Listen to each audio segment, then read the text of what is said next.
Allahu Akbar, Allahu Akbar, Allahu Akbar. La ilaha illallah, Wallahu Akbar. Allahu Akbar, walillahil hamd. Selamat menyambut Hari Raya Idul Adha, sahabat hikmah. Taqabbalallahu minna wa minkum. Semoga Allah menerima amal ibadah kita semua. Sahabat hikmah, semua muslim tanpa terkecuali tentu bergembira menyambut Idul Adha. Siapapun berharap dapat menyembelih hewan kurban setiap Idul Adha. Bagi mereka yang mampu secara ekonomi, tentu tidak menjadi masalah. Namun bagi yang kurang mampu, tentu cukup berat untuk berkurban. Mengingat harga hewan kurban yang tidak terjangkau bagi mereka. Akan tetapi tidak demikian dengan Mak Eti, yang sehari-hari berprofesi sebagai buruh cuci. Demi bisa berkurban, wanita 59 tahun ini rela bekerja keras setiap hari demi mendapat uang lebih, agar bisa menabung untuk kurban. Saya menyisihkan pengen kurban, pengen saya punya bekal buat nanti gitu, buat nanti di akhirat gitu. Jadi saya nyempatkan nabung itu yang celengan dulu di rumah.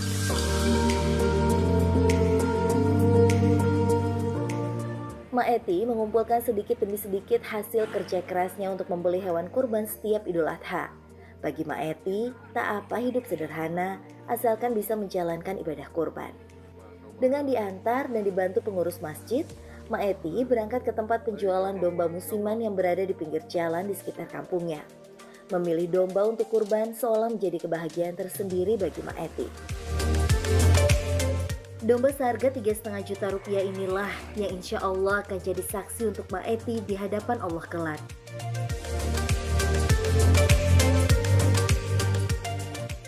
Ibu Eti orangnya baik, pekerja keras. Yang saya salut itu Bu Eti, walaupun tidak disuruh-suruh, tapi setiap hari membersihkan masjid. Kemudian kalau ada tetangga butuh bantuan, beliau membantu tanpa mengharapkan imbalan.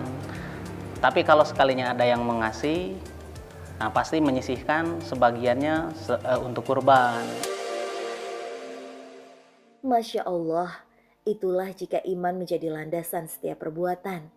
Dalam Al-Quran, surat Al-Hujurat ayat 15, Allah Subhanahu wa Ta'ala berfirman, sesungguhnya orang-orang mukmin yang sebenarnya adalah mereka yang beriman kepada Allah dan Rasul-Nya. Kemudian mereka tidak ragu-ragu lagi. Dan mereka berjihad dengan harta dan jiwa mereka di jalan Allah. Mereka itulah orang-orang yang benar. Mak Eti adalah contoh seorang mukmin yang rela mengeluarkan hartanya demi menjalankan perintah Allah Subhanahu wa Ta'ala untuk berkurban. Padahal Mak Eti harus rela bermandi peluh serta melangkah jauh untuk memperoleh harta tersebut.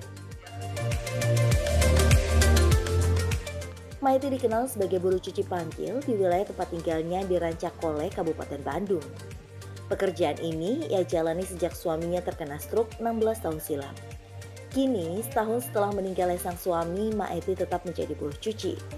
Untuk memenuhi kebutuhan keluarga, Mak Eti rela berkutat dengan cucian kotor setiap harinya. Alhamdulillah, setiap hari ada saja pelanggan yang menggunakan jasanya. Saya sudah biasa meminta tolong ke Mak Eti karena saya punya kesibukan. Saya sudah tidak sanggup mengerjakan pekerjaan rumah sendiri, mencuci, menyetrika, mencuci piring.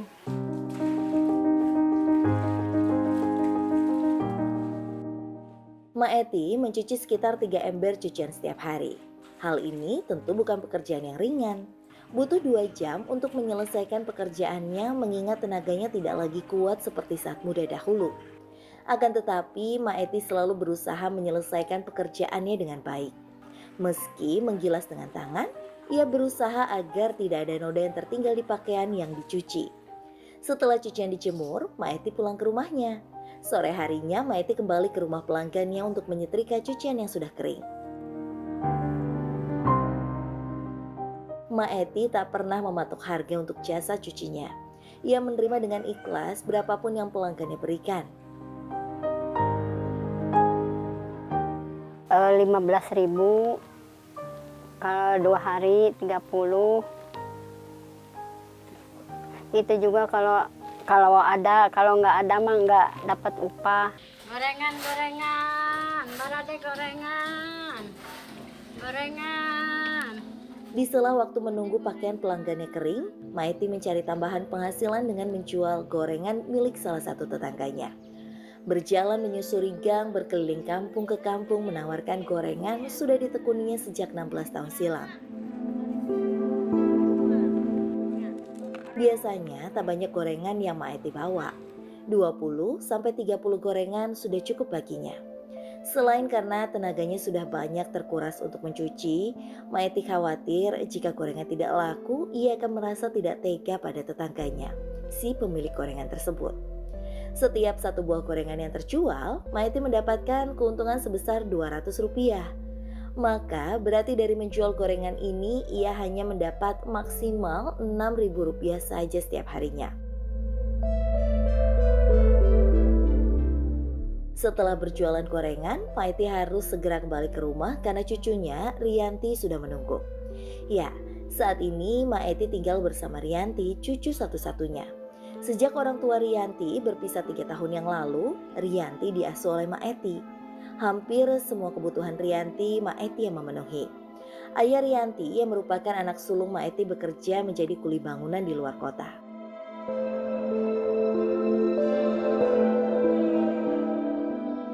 Tiada hari tanpa berbuat kebaikan. Demikianlah prinsip hidup Maeti. Meski tak punya harta, Maeti tetap ingin berbuat baik dengan tetangganya. Salah satunya dengan rutin membersihkan masjid Jariatul Muslim di dekat rumahnya. Pekerjaan ini ia lakukan dengan sukarela tanpa pernah mengharap upah.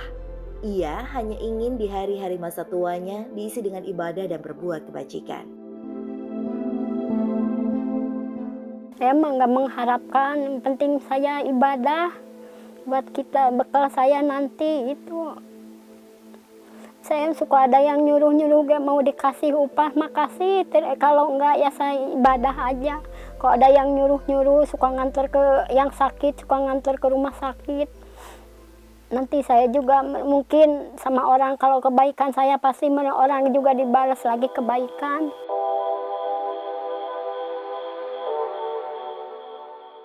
Sahabat hikmah, sejatinya ibadah kurban merupakan usaha seorang muslim mendekatkan diri kepada Allah Subhanahu wa Ta'ala. Untuk mau dan dapat berkurban, seorang muslim perlu melakukan mujahadah atau berjuang, terutama mengendalikan hawa nafsu. Begitulah yang Maeti lakukan selama ini. Meski ia sangat membutuhkan uang hasil kerja kerasnya untuk memenuhi kebutuhan hidup, namun ia rela menahan hawa nafsunya agar dapat menabung untuk berkurban.